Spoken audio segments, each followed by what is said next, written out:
Blah, blah, blah. Ready? Yeah, let's do it. All right. Ben Schwartz, thank you for joining the Domestic Dad Podcast. No, you're welcome. Thank you for having me. Yeah, man. Absolutely. Dude, this has been a long time coming. I just want to preface this with a little bit. Okay. Sure. So there was a point in time where we worked together at the same agency, and I really looked up to you. And you sent out an email, and it struck me as one of the most powerful things that I'd ever read in my life. Mm-hmm. And it took me from looking up to you as in the role that you were in to looking up to you as a man, and your consistency in how you have lived your life since I read that email has been remarkable.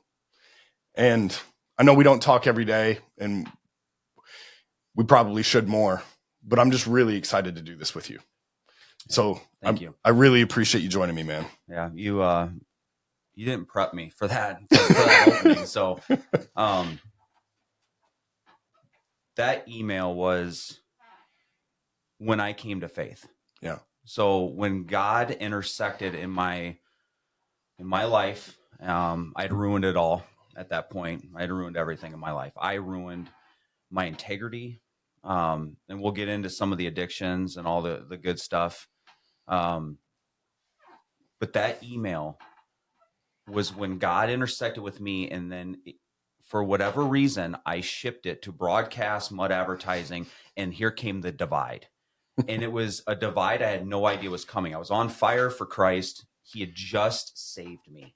He had just intersected in my life. And here comes Ben in all of his naiveness, fires out an email about how God has saved me, and I was a sinner and all these things. Now, this was not the point where I became a man, but it was the point where I became Christ's son. Yeah. And I had a lot of learning to do. But that's interesting you bring that up. I haven't thought about that email in a long time. Some people bring it up, but a lot of people don't know me from back when I was, but before I was saved.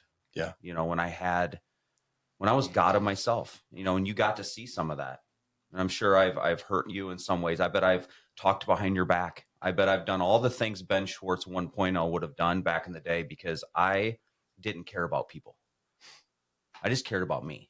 Yeah. It was who was number one? It was Ben Schwartz. And what do I need to do to keep me number one? But thank you for that. I appreciate that opening and that email reminder.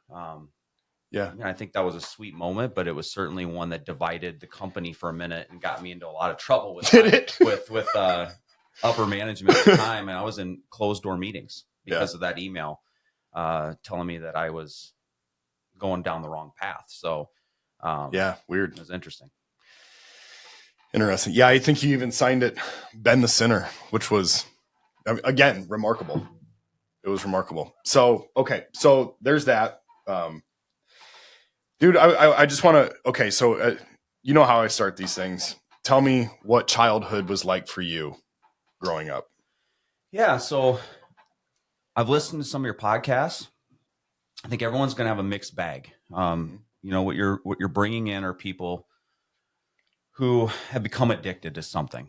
Yeah. And so I've often thought about why do I have that in my DNA? Was I beat as a kid? Was it a divorce? Do people react different to certain childhood circumstances? Well, I'll give you mine. I mean, my childhood wasn't really that bad. I mean, there was plenty of ugliness, but all I can really identify was the hurt that I really had so my dad was married to another woman, and he was a womanizer. And so my dad had 5 kids with Glenda. My mom had been previously married and had a daughter, Allie. And then those two ended up, from what I've heard, my dad had an affair against Glenda with Carol, my mom, and had me. And so here they are, pregnant with me. My dad is caught between, I mean, there's really no way to lie your way out of that one. I mean, so they ended up choosing each other. Glenda and him get a divorce. And then I have 6 half brothers and sisters. So there's dysfunction everywhere. And what I've seen is not one marital couple that have been a fully role model couple or what a marriage should look like. But I wasn't beaten. I wasn't hit. I didn't see some things I think other people have seen in their life. But the divorce when I was 9, I just remember the U-Haul pulled up. No one had really told me that the divorce was coming. And then here are my 2 heroes, my 2 brothers. These are my heroes. They just get in this truck and they drive away. I don't remember what I was thinking. I remember I walked into the house and my grandma, who had lived with us and was a big, I think, proponent for the demise of the marriage because she had lived with us and had some financial, she had a financial one-up on my father and reminded him daily of that, made him feel less of a man. So they drive off, gone. And I'm left with just my sister, my mom, and my grandma. But I don't remember life being, my mom is the most caring woman. She is an amazing woman. She raised me through everything. But there's just something maybe there that started my quest, I guess, after high school is truly when things started to deteriorate. Because at that moment, I started making my own decisions, and those decisions had catastrophic consequences. Yeah. They had consequences at the time, and then those consequences started to stack on one another. And I'll explain more about that. But my childhood wasn't really that bad in comparison to if you scale them, and we like to scale sin. Some sins are worse than others because we're humans. We want to say that, if you, my trauma was so much worse than yours. Correct. Or you hadn't been through what I've been through. Correct. Those types of things, right? Right. But I've seen people whose trauma is worse than mine be much better Yeah. human being in life than what I did in my 20s and 30s. Yeah. And I've seen people have the most privileged kids. The one thing, Nick, that I think that I can identify as a correlation is parenting. Mm-hmm. Is parenting with a capital P.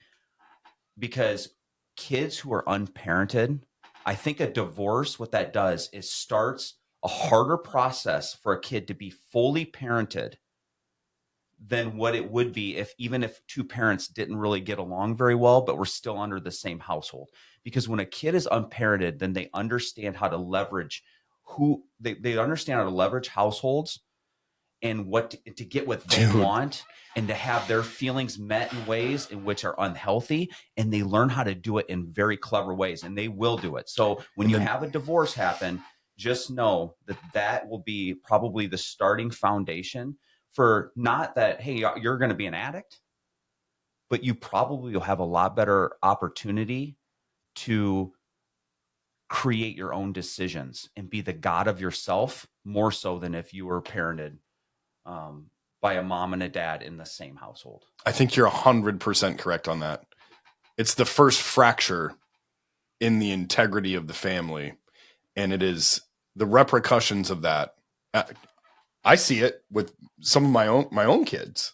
I've seen some of that where they can manipulate over here, but they can't manipulate over here, and that causes some kind of sneakiness, right? Yeah, because I'm the product of a divorced home, and to your point, I think it correlates. Yeah, that's the only thing I can think of that happened to me that would be something that, man, I can say I had some pain in that divorce. Now I saw pornography at a young age. My brothers, I remember we found some pornography in the ditches walking home from school when I was probably 5, 6 years old, maybe a kindergarten. And I was exposed to that. I knew where they hid them. So I don't know to what extent that started into the pornography world. It didn't help. Yeah. It started to skew my vision towards what women look like, what they are supposed to do. Yeah. With sexual experiences. All in all, my childhood was not the problem. When I became Ben unfiltered, Ben unaccountable, is when the problem happened. Yeah. And it started in college. Yeah. I didn't drink till college. I didn't have sex till college. I didn't smoke weed till college. When I got to college, I started opening myself up and it all felt good. I started grabbing the world and it felt good, but here was the catch. It was temporary. Every time I had sex with someone, it was like I conquered something and it felt really good. Man, she likes me. And I've had this ego boost, this dopamine high, and it was boom, boom. But I was always met with this low portion at the end, because then it was temporary. I was chasing temporary highs and it just got worse. So college started and I was in relationships, but I would quickly cheat on them. I would get caught cheating. Shame started piling on my shoulders. People started whispering about Ben Schwartz, the player. I was starting to drink heavily. I was mixing up a few drugs here and there. It wasn't an addiction yet, but the dopamine highs I was getting was starting the addiction process. And what I had to later realize, Nick, is that I had an addictive personality. Yeah. So here we go. Yeah. Here we go. Yeah. Wow. So that's when you realized that there was a, did you realize? Okay. So yeah, let me rephrase that. Did you realize it at the moment that I was an addict? Yeah. No. When did you realize that? Because I could shut it off. Monday through Friday was okay. I would hit a party once in a while, but I didn't feel the need to drink like later in my life, where I'll explain some of the deeper addictive parts of what happened. But here's what did happen. So through cheating in relationships, through losing integrity in different ways, and through an addictive personality, I started drinking heavily. But this is the first time I can identify something extremely unique to my addictions that most men do not have, is I started to be a bulimic. Really? I started to be a bulimic. I was throwing up all of my food. I would go and eat at restaurants, and then I would sneak to the bathroom and I would throw up all of it. I started having this shame of weight, but it wasn't really my weight. My weight was fine. I was 180 pounds and I was young. Yeah. But I thought it was weight. But what I was losing was control of my life. It was the beginning of the control that I was losing in my life. I didn't know how to stop the spiral. I wasn't confiding in any adults that I trusted that gave me any wisdom. I blocked my mom out. My dad was in Minnesota. I was not confiding in him on any wisdom. I was too ashamed to tell anybody. And so I started throwing up over and over and over for years. That was the first true addiction that started, was actually bulimia. But it would also have an effect with alcohol. So when I would drink, it would be more prone to throw up. And so I'd sneak off to bathrooms. I'd feel ashamed. I'd wait. I mean, you have to understand what people have to go through to throw up. You go in a bathroom, there's 3 people in there. You can't throw up. No. You have to wait. Yeah. You sit there and you wait and you wait and you wait and you listen for the door. Then you turn on the water sometimes so that it muffles, or you hit the button on the toilet so that that little time frame that you have when the water flushes and there's that loud noise, that's when it goes. You can quickly throw up in that little time frame super fast. If you can get your finger down there quick enough, boom, you throw up. And then by the time that the water settles, then you can throw up. So that addiction had started. I was losing integrity. I was cheating on women, and I was starting to develop this ugliness. And then college ended. And when college ended, I felt this immense feeling of loss, because college was so good to me. I was king at co-college. I had so much fun at co-college. I cheated my way through co-college. I have a degree that I never earned. I was a cheater. I was all these things, but I manipulated it to my favor, and I loved it. It was all I knew. You had control. I had control of it. I was throwing up, drinking, doing all the things, but I had control, what I thought was control. And then I felt this loss after college of, what am I going to do now with my life? I have a psychology degree I didn't earn. I can do nothing with. I have a debt of $40K. And so I would decide I'm going to go back to school. So I go up to UNI. That's what brings me here to this very city, is UNI grad school. I had someone write the paper, entry-level paper for me, got accepted. So I'm in UNI. I'm doing okay. I'm lost, but I'm okay. More relationships here and there. I'm couch surfing a little bit. I don't know where I'm going to stay. I'm working at Dillard's selling shoes, and I'm partying. I'm doing just things. I'm not helping the world. I'm lost, but I'm in school. So I eventually get kicked out of grad school. I start falsifying hours that I'm at practicum teaching kids because I needed a paycheck. I'm actually working at Dillard. So I started cheating, writing hours in, and they catch me. So they bring me in this meeting and they say, look, we're going to kick you out. And I got caught. And they said, you need to leave the program for a year, get counseling, and then we'll welcome you back if you do those things. I never went back. Shortly thereafter, I ended up at Mud Advertising. Started that gig. But the alcohol was starting to come on at this point. Yeah. I got kicked out of grad school. I'm starting to drink heavier. Porn addiction. That never went away. That was through all of it. I would watch porn with guys at the dorms. I would watch porn in the dark and masturbate. I would watch porn all the time. Porn, bulimia. And then here comes alcohol. And alcohol was going to feed the worst of me. It was going to feed the worst of me in the next few years as things would truly spiral into a really dark place. And you can relate to that dark place. Oh, absolutely. Absolutely. I mean, it was just, here's what it feels like or what it felt like for me. If I did something that I was so ashamed of, I could drink and it would help me forget about it and get to a point where it was beyond me and I didn't have to deal with the regret anymore. So I just stuffed it down with alcohol and never dealt with it. And you cannot grow from that. You cannot. Yeah, it was. I mean, that's just a great way to put it. The shame. Took me such a long time to learn that. Like if you could take one thing from me, know that alcohol is not going to solve your problems. It's not going to help you forget because at some point, it's like pressing a beach ball underwater, right? Yep. Like you can hold it down there, but at some point you're going to have to take your hand off of that beach ball and it's coming up. Yeah. You know, my wife and I finally took our honeymoon. 11 years. It took us to take our honeymoon. So we went to this island. Why'd you hold out for so long? So when we got married, she didn't have any PTO. She just started her job at the hospital and she didn't have any time. So we ended up not taking a honeymoon right away, but we got a kid right away. We got pregnant. So that started the whole spiral of your lockdown. Yeah. So this is about a month ago and we're flying the long flight over to Portugal, and I'm watching Lord of the Rings, Return of the King. Yep.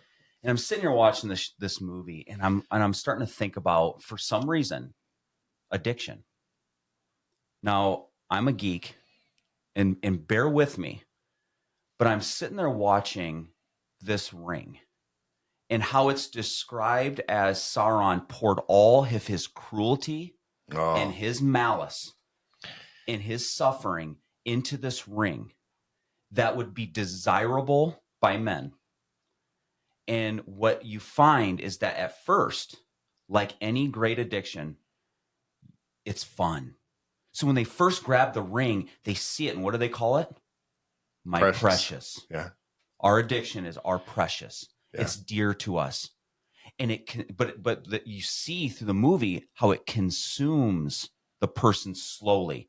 Because at first it's fun, and they put the ring on, they disappear, and no one can see who they are. No one can see them. They're in the shadows. So really now you have a person in the shadows, and they can take this ring on and off, just like you described, using alcoholism or alcohol to suppress momentarily. But that ring has to come back off, because when the ring was on, then the darkness was coming for them. So they would take the ring back off. So at first it was awesome, and then it slowly becomes what Frodo says is a burden. This is a burden. This is pain. This is it's hurting me. It's changing me. And then you see Smeagol, who had it for 500 years, and it rotted him out. Oh yeah, that poor kid. That poor dude got rocked by the ring. So I'm thinking about this and I'm like, man, that's so similar. And then I'm watching more of the movie, and at the very end, Frodo's standing on the ledge. And it seems so easy for him to just, if he tosses the ring, the world becomes good again. Nick, how many times have someone reached out to you through your life and said, Nick, you got a problem. Nick, I know what it is. Nick, just grab my hand, Nick. And for you to turn at them and do what Frodo did and says, no, this is my precious. And he doesn't throw the ring into the lava at that point. Then the movie progresses and he ends up, the ring falls. He is on the ledge. And here's Samwise, the one who loves him most. And he tells him, don't you let go. Don't you let go. Give me your hand. And he, with his last ounce of effort, grabs this dude's hand and he pulls him up, just like we need someone to pull us up. And it is Jesus Christ who did that for me. Yeah. He was sitting there and I'm on that ledge and I was unable in my own strength to throw that ring off into the lava. It took Smeagol to bite the dude's finger off before he was willing to part with that ring. And before you're willing to part with your addiction and all of your wisdom and sovereignty and all of you have an opportunity at the very end to throw it away, and you will not, because you don't have power over yourself. Just like Frodo didn't have power over him, he kept it. So Samwise rescued him, and then the climax at the end, where I could not believe that this was all epiphany to me in a dumb movie. Bilbo, the very end. This is everything's lovely. They bring old Bilbo to the elves, and he's in a wagon at the end, and he's with Frodo, and he's leaning on his shoulder, and he's sitting there, and he goes, "Hey, do you still have that ring I gave you?" And Frodo has that weird look in his eye, and he goes, No, Uncle, I don't. And he says, I wish I could just wear that ring one more time. Yeah. So that's addiction. The addiction is that's addiction. 100%. To the even saved, to the victorious, to the Nick 2 years sober, to the Ben Schwartz 9 years sober in November. Don't think for 1 second that we do not want to wear that ring one more time. That this fight is a daily fight. It is a daily war. Yeah, I think this might break some people's hearts because it's hard to hear. But even today, I still wish I could drink. I do. I mean, there's a desire there, but I never want to deal with the mess that it created in my life for that long. I can't go. I couldn't let it. So, yeah. And that's real. And that's raw. And I came into this podcast today in this room, and I'm going to share hope with people, and I'm going to give them the solution that was given to me that has a 100%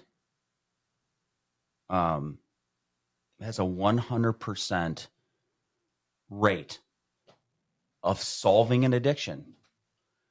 It's like the choice of the blue pill versus the red pill, but yeah, good movie references happening. Right. But what was real to me, and I tell my wife, I have to hold myself accountable because I still to this day have that desire to drink. But here's the greatest part. I have someone in my corner that is so much stronger than me, that knew the sin in my heart. This person also had beat every sin known to man. And it says somewhere in some book that no temptation has overtaken you that's not common to man. God is faithful. He will not allow you to be tempted beyond your abilities, but with your temptation, provide you a means of escape so you may be able to endure it. Someone wrote that in some book somewhere. It happens to be the most published book, the most read book in the world, and it's the Bible. So if you don't mind, let me tell you how. Yeah, I'm in. How the solution The solution. Everyone wants to know the solution. And I had a guy call me. This is a painful part. And you were telling me upstairs before this podcast of some pain that you endured of people who didn't win the battle. Not everyone wins this, and it hurts. But I had a friend, Chad, call me up, and I was posting about Jesus and my sobriety and all these things. He calls me up and said, Ben, how'd you do it? And I said, Chad, I want to meet with you and have some coffee. And he did. And I said, hey, I don't think you're going to like my solution right away. I said, I got intersected with Jesus Christ. He changed my entire life.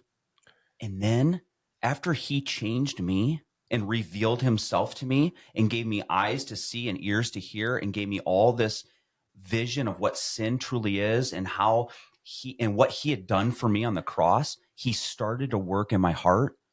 And it wasn't right away. I drank for 1.5 years after I gave my life to Christ in the basement every single day. As my shame continued and my sin struggle continued, he finally intersected and provided that power to be sober. And I said, I don't think you're going to like that answer. And he was an agnostic. And he said, you're right, I don't. I was hoping you'd tell me AA. And there's nothing against these programs. These programs help people, but what they did identify, even to AA and all the other ones, is that you need a higher power. Yeah. You can't rely on yourself. Yourself is the most pitiful portion and the most worthless of all reliable things, because you will defend your own sin till your grave. Yeah. You'll defend yourself. You'll defend your decisions. You'll lie through your decisions. You will be a manipulator to all the people around you, because that's what we do. Addiction is a liar and a thief. It's 100%. And so I told him that, and I'd met with him. I kept pursuing this guy and kept pointing to Jesus. Chad, just come with me to church. Church is just 4 walls, but come with me. Hear the gospel. And I kept sharing it to him. And the guy passed away. He passed away a month after I'd met with him. They found him unresponsive, and he passed away in his own home. His son had found him. He was dead. How old was he? And I couldn't get to him. He was in his 40s. Yeah. And his body gave out. He didn't end his own life, but his body gave out because of alcohol.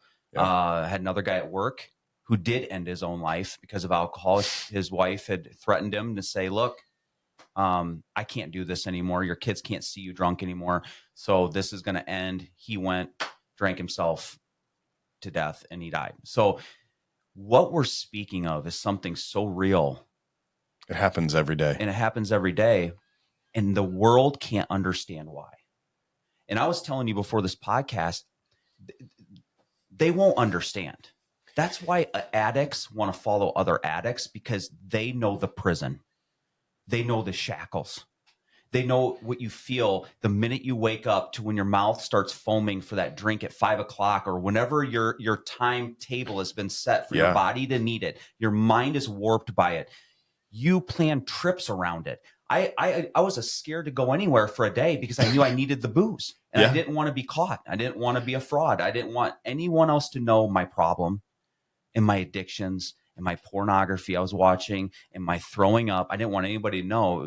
But your whole life is surrounded around it, and you will forfeit everything, including your own life. You will forfeit your wife.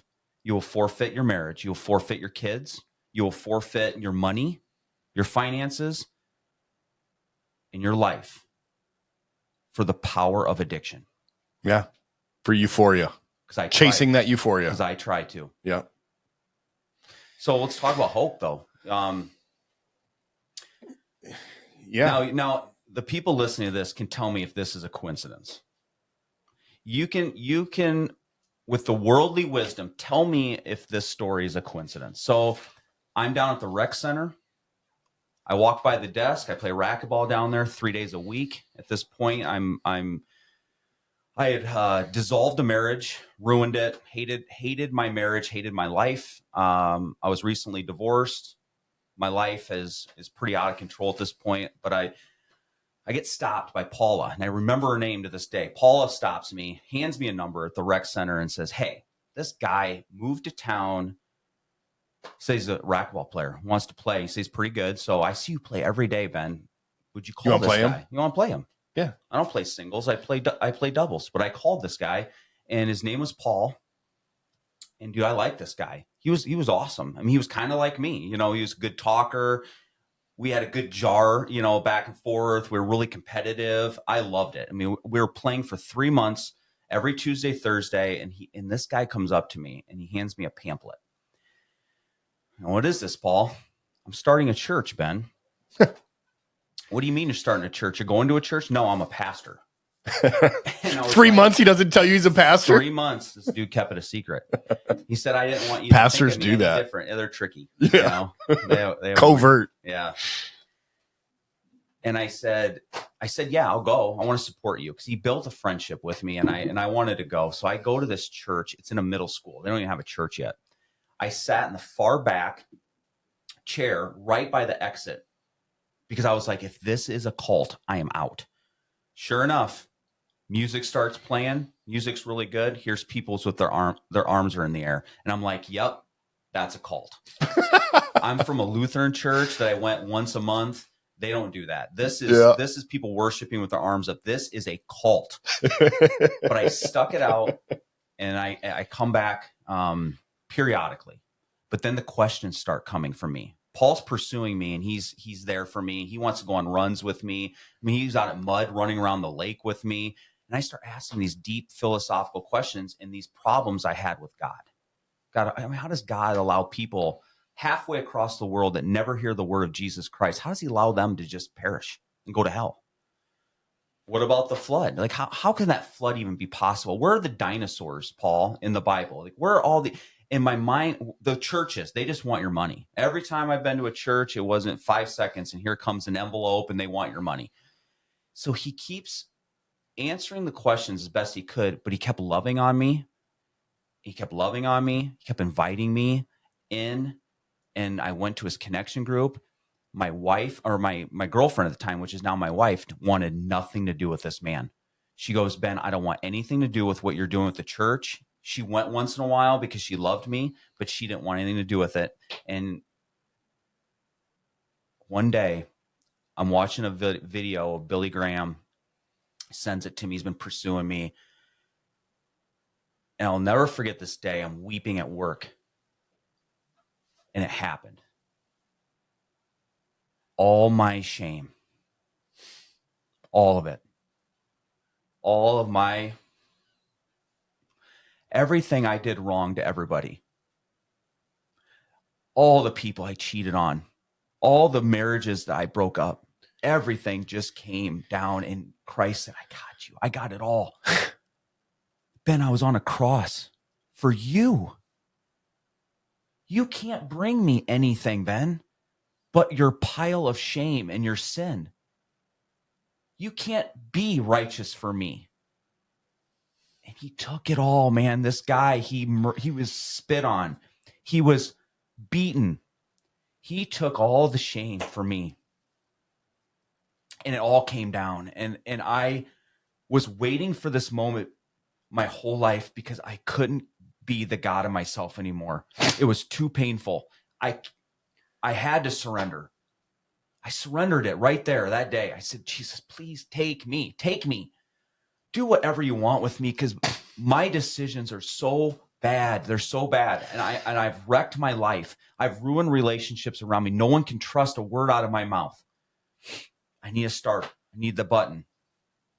I need a fresh start. And I surrendered it that day, and I saw the world. It changed me. I stopped swearing that day. I walked around, and the world looked different to me. And it was the start of the journey. Jesus intersected me. Let's go. At that minute of that day, and I was forever changed. I was never the same Ben, ever. And I wrote that email shortly after. And I started to be on fire for Jesus Christ. I was still a drunk. I still looked at porn. I knew nothing about addictions and what he was going to do later in my life. But I knew I needed a savior. I knew I needed somebody else to carry the burden of my precious for me, because I couldn't do it anymore. I surrendered it. So I come home, I tell Angela, and she's like, dude, I don't know about this. This is not, that's awesome. I was one of the 99, and he came for me. I love that picture, man. He came for me. And so I bring Angela to a connection group or two. They're pursuing her, Nick. 2 weeks later, I get a call at work. She's bawling. Ben, I'm at home. I'm on the ground, and I just gave my life to Jesus Christ.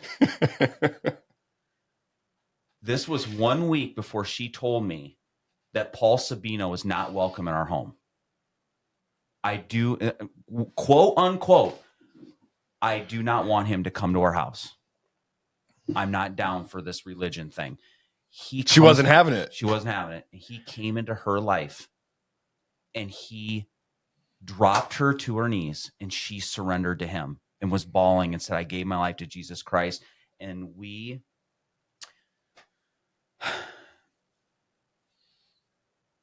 in the moments after that, we lost friends. Yeah, you will. We lost family. You will.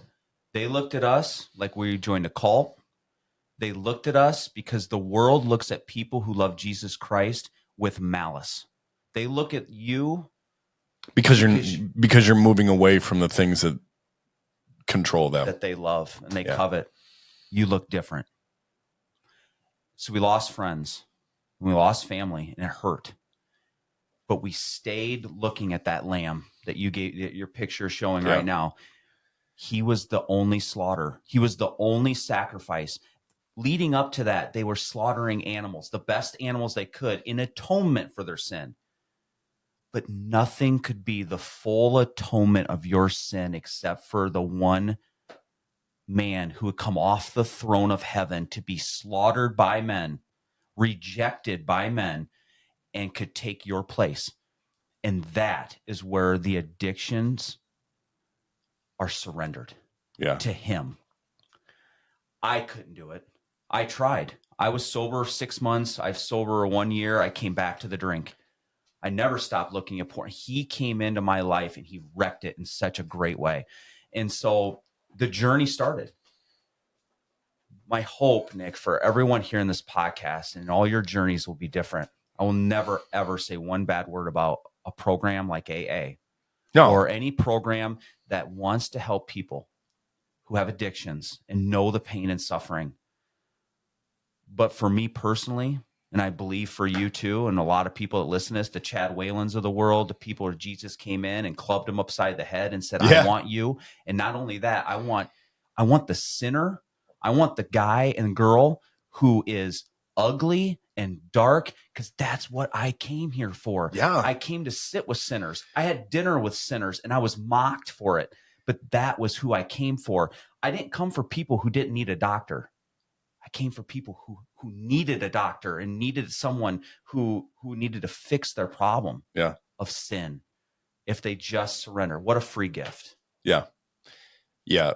I think that picture that I showed you, I'll throw it up, but it's a picture of a lamb, and it's turned away. It's kind of looking at you, and it's stuck in the mud. It's cold. It's wet. It's all by itself. And it's like, man, I'm really in a pickle. Preach. And it's not until you realize that you're in that terrible place and you can turn around and look and see that he's been chasing after you the entire time.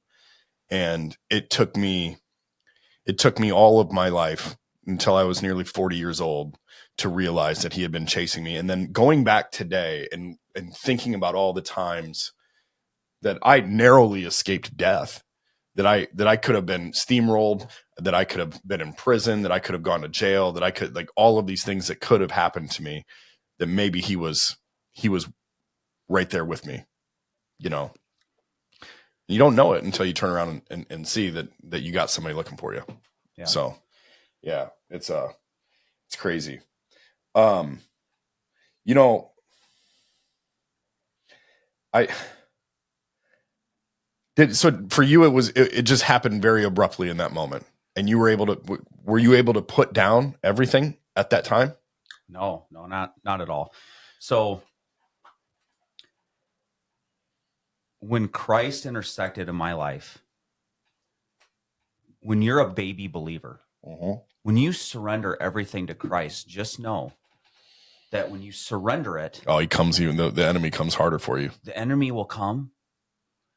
But it says in the Bible that when you give your life to Christ and you are one of his, that Satan no longer can have you. He will attack you. He will want you to believe that you're down, you're kicked. He will want to keep an addiction over you. He wants the shame to continue. He wants the porn and the dirty secrets to continue. Christ doesn't come and eradicate all of that immediately. He saves your soul. He allows you to have a relationship with the living God who created you. And then he'll give you the understanding that your body is not your own, that it is a temple of the Holy Spirit given to you by God. Yeah. And that you are now not to take care of your body as your own, but to let God take care of your body.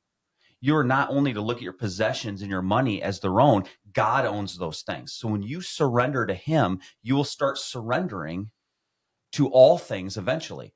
So it's the greatest part of it is the conviction. So when the Holy Spirit comes in you, you give your life to Christ, he gives you a helper. It's the Holy Spirit. It's the Trinity, 3 in 1. God, the Jesus. Father, Jesus, and the Holy Spirit. Yeah. So Holy Spirit comes down and it is inserted inside you. You are one of his. You now have God inside you. Isn't that awesome? You have God inside you. God is inside you and he starts helping you. He's your helper. So when you start going and you hear sermons talking about drunkards and you hear sermons talking about the pride you have in your heart and you feel the conviction starting to mount, it makes you change. Yeah. You start to turn from your sin. That's what the whole repentance part is. It's you turn from your sin and you go the other way. And we talked about the world doesn't like that. No, they don't like that. So when you turn from your sin, you're going to look different, right? So eventually, 1.5 years later, I've been drinking every night. My sin was starting to become now my wife's because she was covering for me. She knew it was there. And she went to Paul Sabino. Here's another coincidence. She goes to Paul and says, Paul, Ben's got a problem. And he says, see if he'll tell me first. But he's got a drinking problem. 2 days later, I'm in the court. 2 days, I've been playing with him for 2 years. Yeah. Or 1.5 years. That was the same week I decided to tell Paul Sabino I had a drinking problem. And he goes, I know. Angela told me. And I told her that there's just the coincidences. That's a weird, so crazy. That's some intervention right there. That's God doing something for you. So did you always know that you had a drinking problem? Like, were you like, hey man, I'm an alcoholic, or were you kind of one of those people that were like, I can drink and I'm like, and I can handle it. And then it became a problem. I learned before my surrender to Jesus, I learned before that I had a problem. Because I couldn't go a day without it. You know, a good gauge for someone to find out if you have a problem is, can you quit for a month? Yeah. Can you just stop drinking for a month? Most people should. They should be able to stop drinking. Yeah, no problem. And they go about their day. That was not me. So another red flag is the moderation part. I can't have 2. I can't have a sip. I can't have 3. I want 12. Yeah. Because I want the buzz and I want the feeling of, like you described, of suppressing something and having the world go away for a short period of time until the morning. And then I would wake up and then the cycle would go all over again. But I didn't really identify. I knew I was a drunk probably in my first marriage. Yeah. I knew I had a problem. I didn't want to admit it at that point, but I knew it was there. And that admittance is so key. Because if you truly just take a step back in your pride and you look at Samwise with his hand down saying, just grab it, and people around you, and you just in your pride, please look at somebody around you and say, I've got a problem. And if they look at you in any judgmental way, know that they're the biggest hypocrite, because what's in their heart too is a problem. It may not be your problem, may not be addiction, but know that they have sin. Yeah. And they have no bearing to look at you any other way but with compassion and a thank you for finally admitting something that is so hard for us drunks and porn addicts and bulimics and drug addicts. It's so hard for us within our pride, because we want to keep that addiction going at all costs, to look at somebody and say, I've got a problem. Yeah. Our world tells you don't have problems. Nick, you're supposed to be a strong man. You're supposed to be a strong man that doesn't suppress it. It shouldn't have a weakness. Yeah. Yeah. You don't tell anybody that. Right. Don't tell anybody. The world will tell you, don't tell anybody that you have weakness. Hide that. Yeah. Keep that to yourself. Pretend it doesn't exist. Absolutely. Only so you can suppress it and try to hide from it. But strong men, they need help too. All men have a sin problem. We were born, but that's a human condition. Yeah, you're born with that. So you got two things that are going to happen in your life. You're going to be born with sin, and you're going to die eventually. So between your birth with sin and your death, that you have no idea when is going to be, there's a decision that has to be made sometime in that pocket. And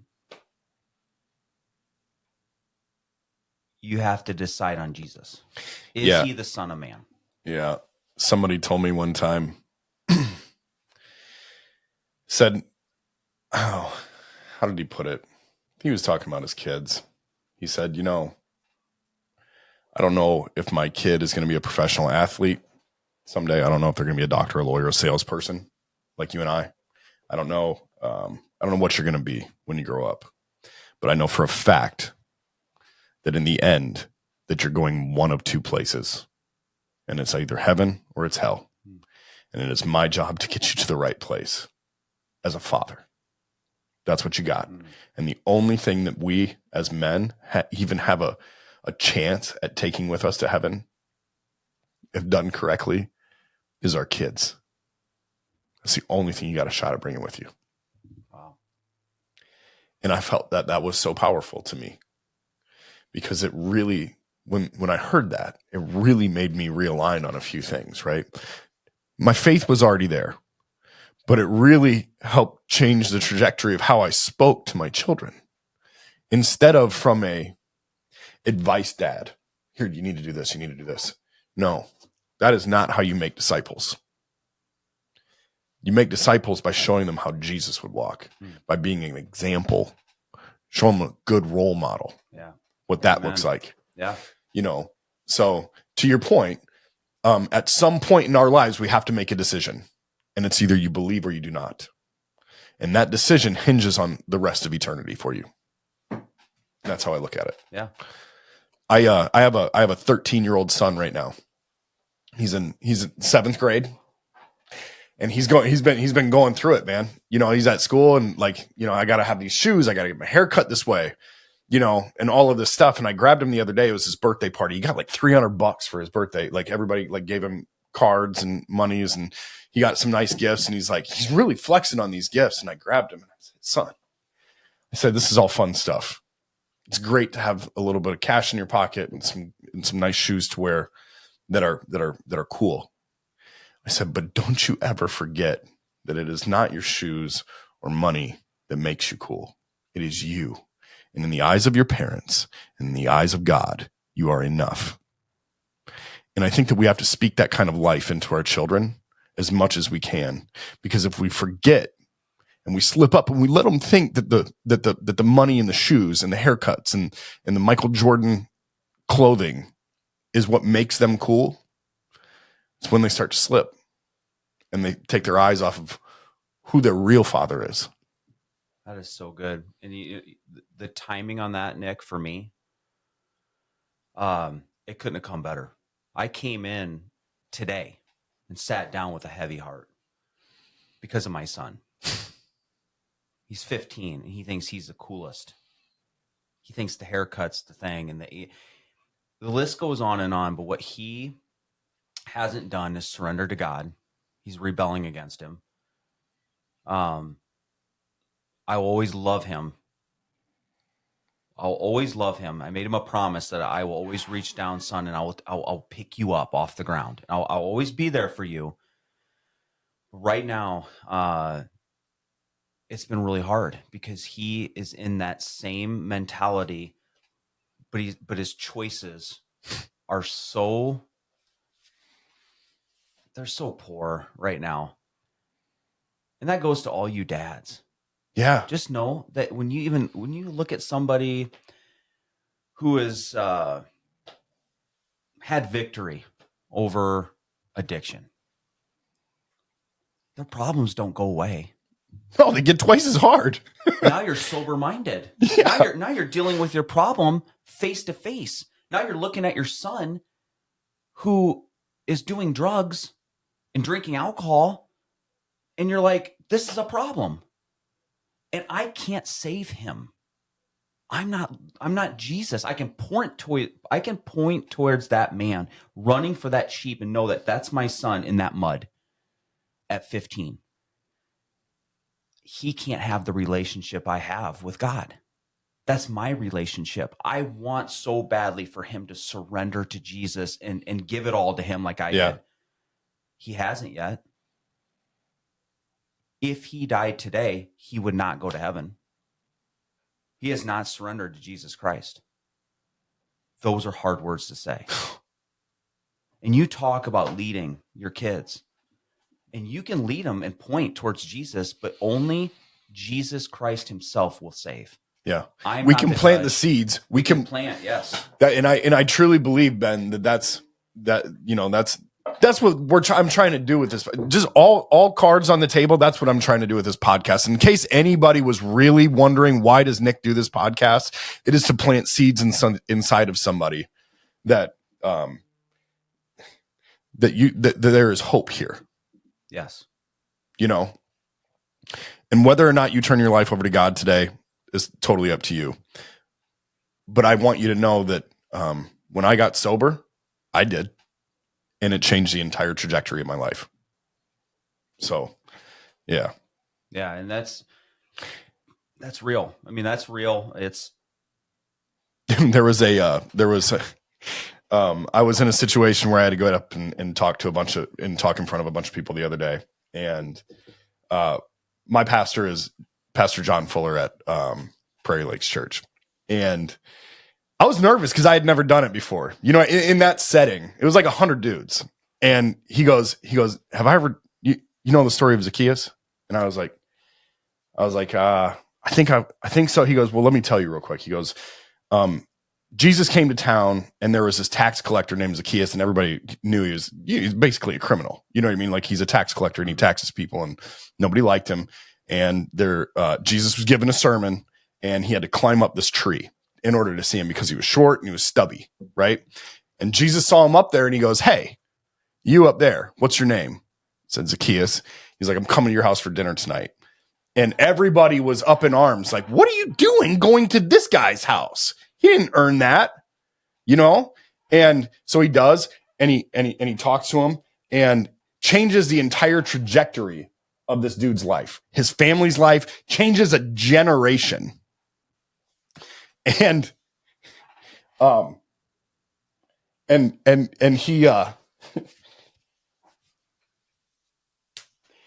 John says, Nick, it's a great story, but what nobody ever talks about is that somebody planted that tree. So go plant a tree. And that's what we have here. Yeah. Trying to plant some trees. Planting seeds. Yep. The hill that bore the cross of the three men crucified was a hill placed there by God himself. God put that hill there that his own son would be slaughtered on. So what a great analogy. No one thinks about the tree that was planted. And my kids would keep singing that song. Zacchaeus was a wee little man, and they sing all that, but that is a great analogy. I like that. It's awesome. Yeah. But yeah, the seeds planted is critical. And I believe I saw a statistic one time at church talking about if a kid is led by the mother or the father, which one is the full source of their spiritual food? Is it if it's the mother, they have like a 30% chance statistically of following the Lord. But if it's the father, it's like 60. Now think about that. The father has that much. Like God gave us the ability, and he not just gave us, he purposed us to lead our children spiritually. Yeah.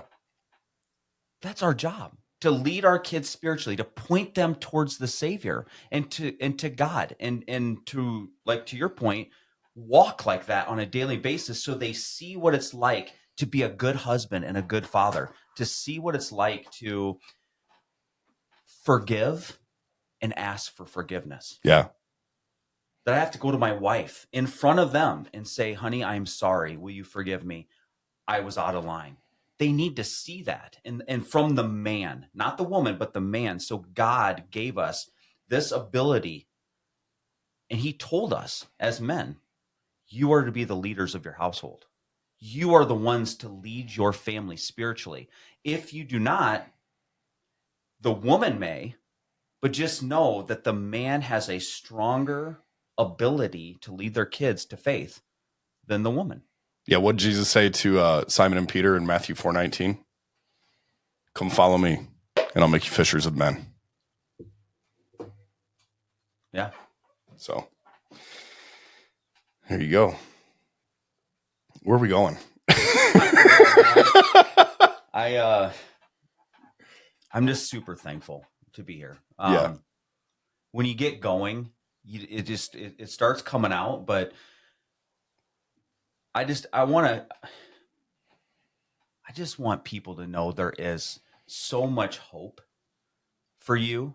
If you're listening today and the bottle was your morning, or a pill, or you've already looked at pornography this morning and you can't put it down. Yeah. And it's ruining your marriage, is like it's ruining your sex life. Well, because that's all you visualize is the porn scenes. I mean, trust me, if there's a sin out there, I feel like I've done it. Amen. I feel like I've lived it, short of just murdering somebody physically, but I've murdered people emotionally and emotionally, and taken things. Yeah. I mean, I'm all those things, and you will never understand it until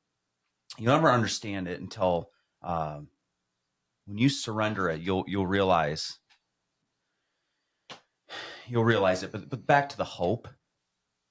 You know, if you're listening, you're one of those people. We're talking to you. We're extending our hand to you. Nick and Ben right now saying, look, tell somebody. Yeah. Just do it. Tell somebody and surrender. Find yourself an accountability partner. I talk about this often. People are so terrified to do this. I was so scared to share my sin, whether it was alcoholism, drugs, whatever it was in my life that I had struggled with. Many other things. There's many, lust, all those things. It's so hard to share that with somebody, but you need to find somebody that you can, that's not so impressed with you that they won't tell you the truth about you. Yes. I think as men, we need to have that person in our lives, and it can be your wife, but it's also very good to have another man who's journeyed through some of the things that you have been through, or maybe they haven't yet, but make sure that they're not so impressed by you that they won't tell you the truth about what you're telling them, right? Yep. They don't look so far up to you that, that they can't hold you accountable. Sure. And finding an accountability partner is like step one in sobriety. And for me, it was anyways. It's also step one in overcoming any addiction. So you got to talk about it. You got to find somebody that you can talk with about it. And I'm one of those people that if somebody has something they want to talk about, I'm always throwing my hand up and saying, hey, come on over here. We can have a confidential, private conversation that just stays between you and I. Yep, I talk to so many dudes, and I know you do too, about some of this stuff. And the world needs that. Yep. And more people need to become that for others. We need peers. Yeah. The fight, it's incredibly hard. But man, is it worth it? Yeah. When you can get to some soberness, when you start the fight and you fight with someone that, man, and what a great point.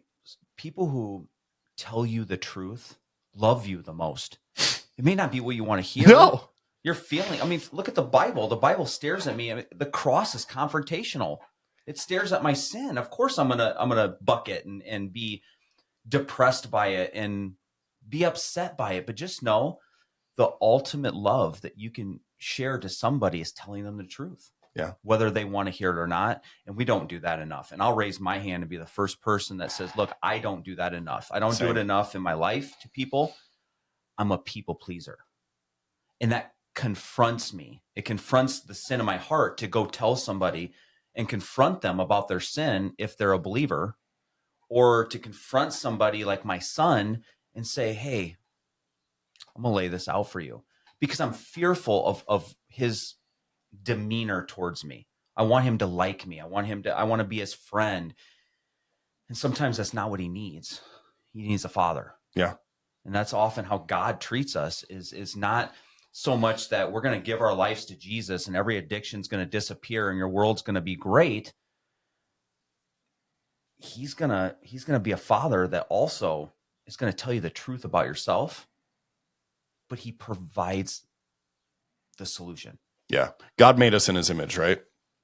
So I always try to kind of reverse psychology this thing. And as a father, I ask myself, what do I want the most from my children? It's not for them to be on the top of the podium in the sport that they're competing in. I'll promise you that. It's not for them to have the prettiest girlfriend in the school. It's not for them to be the most popular.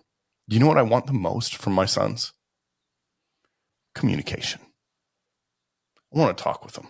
I want them to be open and real with me. I want them to be authentic with me, because when they can be authentic with me, I can help them the most. Yes. That's when I can connect with them the most. If you bring me some real stuff, a real question, not just, hey, what's the answer to the equation, Dad? What's the answer? But more, Dad, how do I get there? That's a different question. It's a different kind of question. Yeah. Now, reverse psychology, what does God want the most from us? Prayer, communication. If we bring it to him, he can help us with it. Yeah, that's so good. And I feel so convicted with you saying that, just because I feel like I've allowed one of my kids to consume 99% of his information through other people. Yeah. Because of that lack of communication. And when they consume it from their friends, and they consume it from the internet, and they consume it from their devices, and they consume it from all those things that are unhealthy, then you get that product. Yeah. Where there's no communication. They're learning their own. There's no more eye contact. There's no eye contact. The shame is thick, and it's not coming out, though. It's not being communicated, because now I got a problem. You know, now it's a hard one to unravel. So, and I wanted to share that because I want to be completely authentic. I didn't walk in here today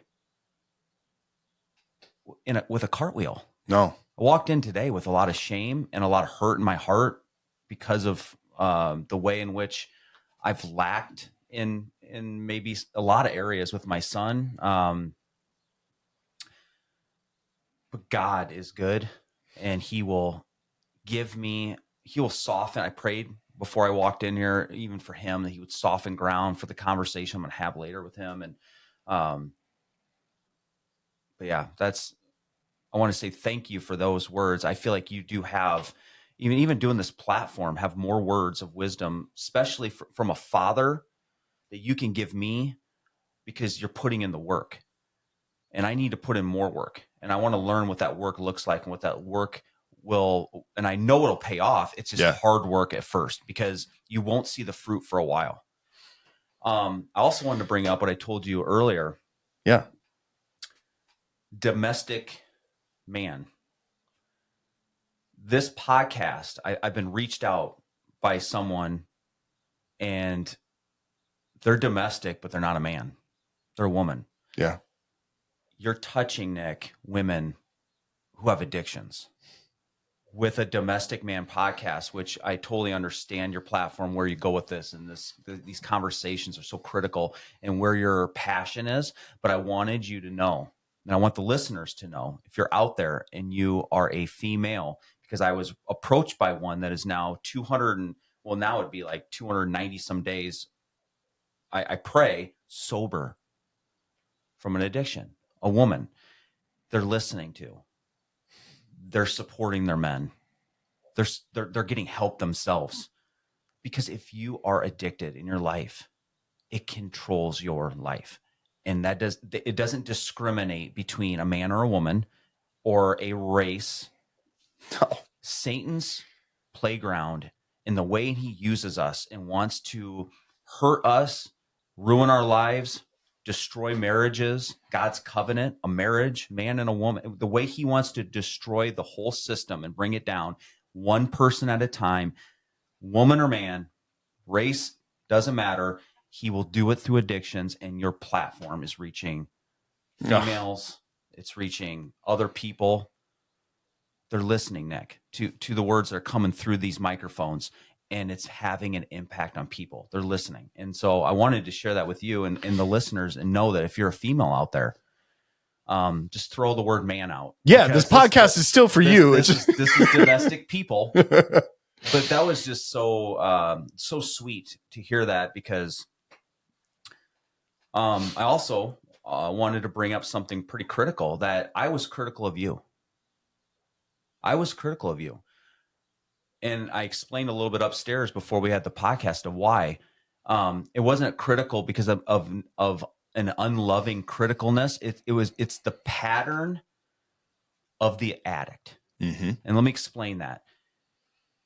The Ben Schwartz deserved criticism from other people when I tried to do something good, because I didn't deserve it. Yeah. My pattern was destruction. My pattern was to try to do enough good to get what I wanted.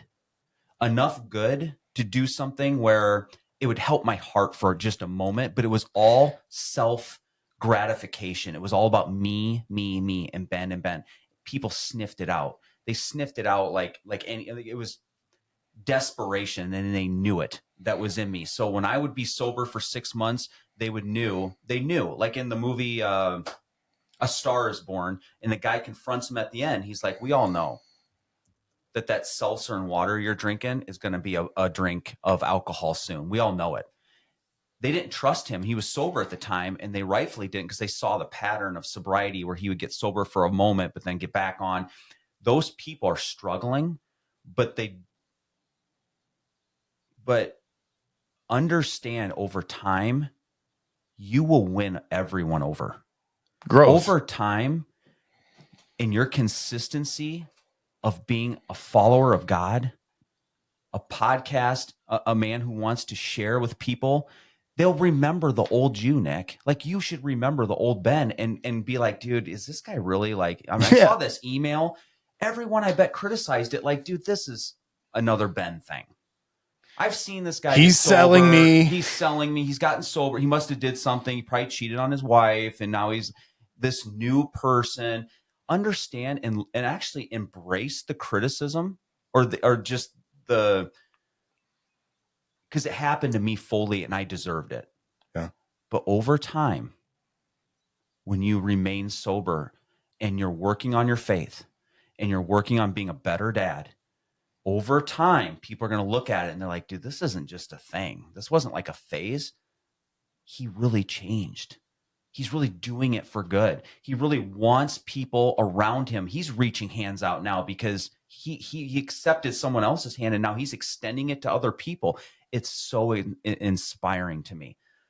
It's so inspiring to me, Nick, because I saw old Nick like you saw old Ben. We share that commonality that you saw what I was capable of and what I was doing before Jesus came into my life. Yeah. You saw all of it. And just know when you're out there and you're starting to fight, understand people are going to look at you and they're not going to believe. They won't be believers. Understand that's part of it. That's the destruction that you and I have caused. That's what we're capable of. We've destroyed all of our relationships. Why should anybody believe us? I've lied to everybody around me. I've destroyed my marriage. I've destroyed relationships. It was all for me. I don't want you to believe me yet. But when you truly change and you raise your hand and say, I have a problem, and you put yourself around people that will help you, and you start the fight, just block it all out and just know that over time will win people over, because it'll show consistency in your fight. Yeah. And they will then look at you and be like, dude, he has changed. She has changed. She's different. Yeah. Put your head down and do the work. Yes. And ask God for his help. Trust me, it gets you a lot further when you ask God for his help. I have a group of buddies that I work out with in the morning. This is how this all happened. Okay. So I have a friend and he's like, hey man, you should come work out with me. Right. And I was like, all right, I'll come work out with you if you go to church with me. And he was like, all right, I'm in. I was like, okay, cool. What time are we working out? He goes, 4 a.m. And I was like, oh, I'm out. I can't. He goes, no. You made the deal. Peace. So I started going to the gym, right? And there's another buddy there. And we all start kind of working out together at 4 o'clock in the morning. And now today we all pack like 2 rows of church together with our families and the people that we've got coming to church and working out with us, right? So it's super cool. But every morning we pray. We wrap our arms around each other. There's 3 or 4 of us. And we wrap our arms around each other in the morning. And pretty much every morning the prayer starts like this. God, I tried to do it my way and it didn't work. So now I'm giving it to you. And that's how we start our day. 4 o'clock in the morning, pretty much every single day. So, that's a mic drop. Yeah. God, my way does not work. And it won't. And that's been a tale as old as time, that a human's way does not work. That's a sweet prayer. Yeah. And it's real. Yeah. Yeah. It's a good way to start the day. I have to ask, man, what's since you've gotten sober, what's been your favorite part of being a father? Well, I'm there. Yeah. I'm there. I'm present. I do remember a memory when I had just gotten divorced and I was in the thick of all of it.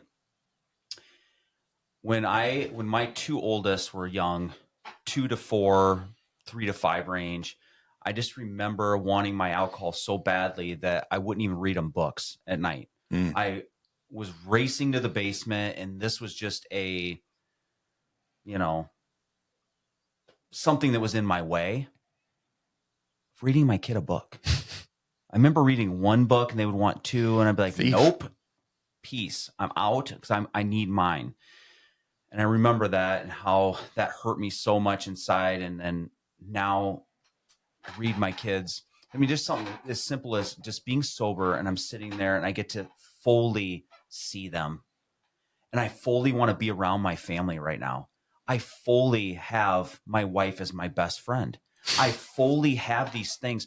If you want to talk about hope and why you do the fight, that's why you do the fight. Yeah. When you are the best in you and you are sober-minded and you get through the addiction to the side where your mind starts to clear and you are now capable of being a great father and a great husband, and you can start moving your hats off and on, work hat, husband hat, father hat, and then you go bell to bell and hit the bed at night, there's no greater purpose in life. Yeah. All the purposes I've been looking for my whole life, the bottle, the sex, the drug, I found full purpose in what God wanted it to be. A marriage, family, children. And is it a lot of work? Heck yeah, it is. Do I hate it some days? Sure do. Wouldn't change it because I'm fully sober and I'm a father and a husband. I'm able to put the hats on and off. I have energy to do it. That's the best part. The best part is when you get there. And believe me, everyone can get there. Don't think you're ever too far gone. You can get there, and then what sweet memories you make and ways in which you see your kids and can fully enjoy them. And your marriage is where it's supposed to be, communicating. And do I do bonehead things all the time? Am I an idiot? Every day. Human condition. Do I sin? Every single day. Do I look at girls twice sometimes? Absolutely. Do I still? When you start turning from it, though, you get this reward. You just get blessed, so blessed by God, and He just gives you the joy that He purposed for us on this earth before we ruined it. Yeah. And that's a sweet marriage. Yeah. Kids that look up to you and just want to be around you and wrap their legs around you, even though your back hurts. Dude, my favorite thing is my wife and I will be like, we'll go to bed and the little one always comes in. He's 5. So right. He's like, yeah, one more thing. Yep. And my favorite thing is to be like, dude, just get up here and get under the covers and let's talk for a little bit. Yeah. And that is like that's the best. And then I exchange a glance with my wife in those moments and she smiles. And Ben, I got to tell you how much that fills my heart and fills my cup, because I was very close to not having that at one point in time, you know, and losing that because of my addiction, because I was going to put it first, because I was going to put the ring on and go back with my precious. Yeah. I didn't see how precious the rest of the world was, right, and how much the rest of the family could be to me. It is. So now my wife might have a different look. All right. So if I welcomed in a kid, she might look at me with a scowl and be like, dude, he needs to go. But I understand what you're saying. The precious, those moments, man, where you see the little head and it's just above the bed. I mean, it's just above, you just see the little noodle, right? And they're just begging for a little more time. Yeah. They just want they want to fight sleep a little bit longer. One more book. Okay, one more question. One more question. And it's not a right, man. It's a privilege that we've been given to scoop that kid off the ground. Come in, let's talk, and have your wife, your child, and you for a few more moments before the eyes go down. It is a very sweet moment, and you get those now. Yeah. You get those. God gave you those moments now. He gave you clarity. He gave you armor, Nick, to fight every day. He gave me armor to put on. He put on my belt, my sword, Now, sometimes I get pierced.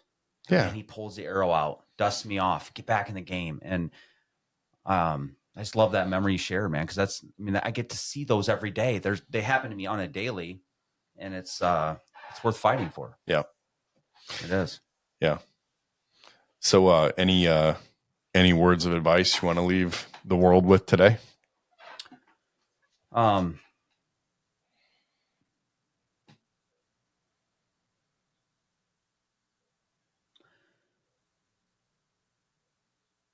think all the great advice I've ever been given was by the people who love me the most. They're in my circle, wanted the best for me. They're hard truths. But it takes a certain heart to, and a certain level of humility to understand how flawed we all are. Yeah. That when you think that you are not as bad as that, or you think I want to get to this, there is no playing field when it comes to sin, and the way in which it works through us, and what it's capable of, and what each one of us is capable of doing. We're capable of cheating. We're capable of addictions, and capable.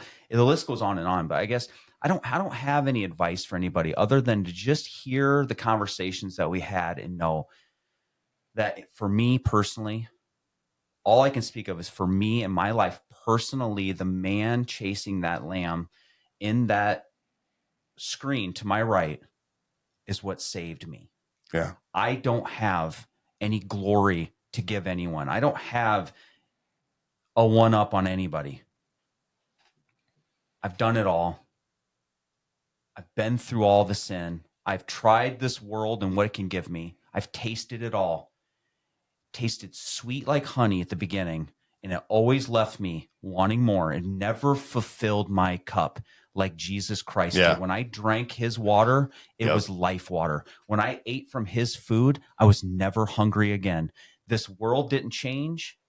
It was hard, but I can go at it sober-minded because of him. I don't have power over myself to quit an addiction. I don't believe anyone does. I believe you need someone, and not someone, in my opinion, you need God himself, Jesus Christ, who took it all. He can bear the weight of your shame and your addiction. He will gladly take it because he's taken it from millions of people. He died for it. He wants you. He wants a relationship with you. He wants to send you into this world, and he wants you to do the lifting for him someday.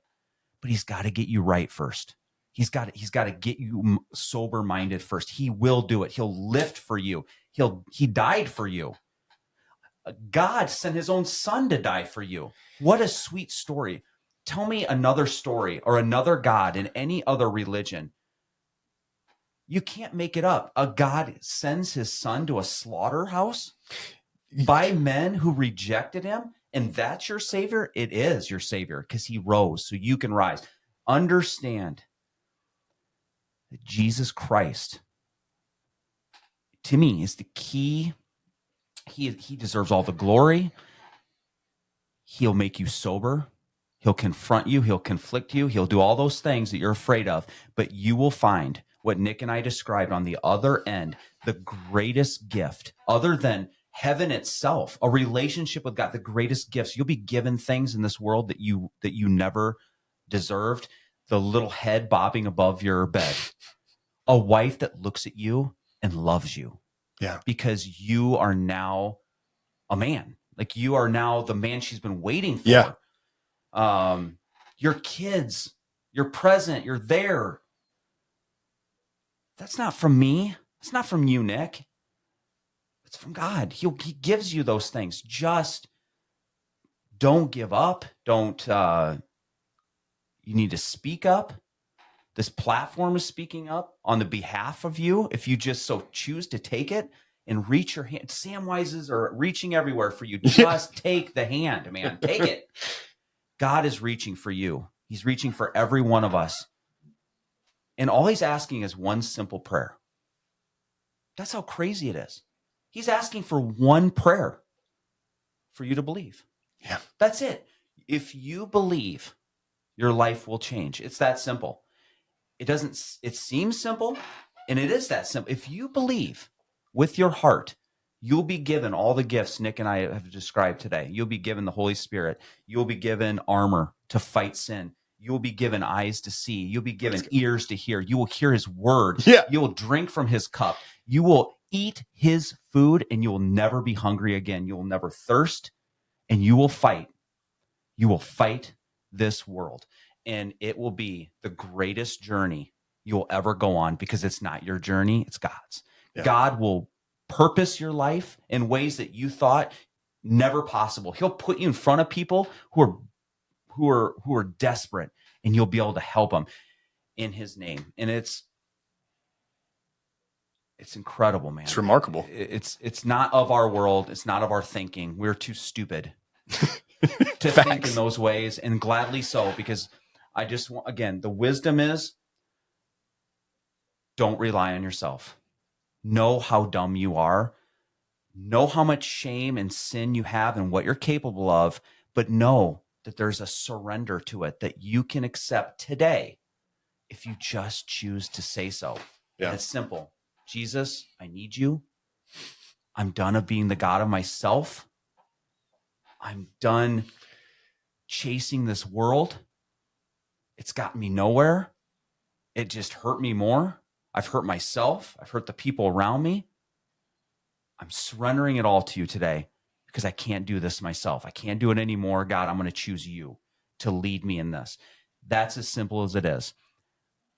My last thing is this. If you choose to do that, like I told Chris Timms one day, if you choose to do that, go to everyone you've wronged and ask them to forgive you. Make a list. I did. Chris, Me too. I told Chris to do it. I said, Chris, now that you're choosing sobriety, you've hurt people.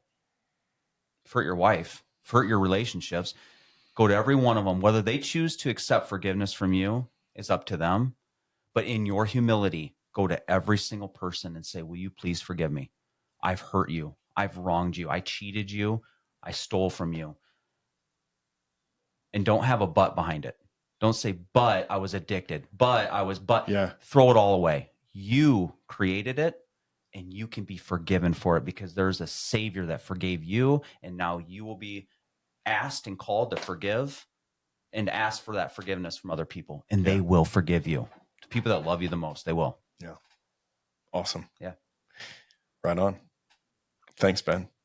No, thank you. Yeah. What a humbling experience. What an amazing podcast. I pray that this radiates to people. I hope you continue to bring people in like the Chad Whalens and the Tims, the ones I've listened to. They're just remarkable people with stories that are of victory. Yeah. I wanted to say this earlier, but we go on and on, but you've inspired me, man. You had something to do with that mustard seed that got inside of me at some point in time. So, well, thank you very much. I appreciate it.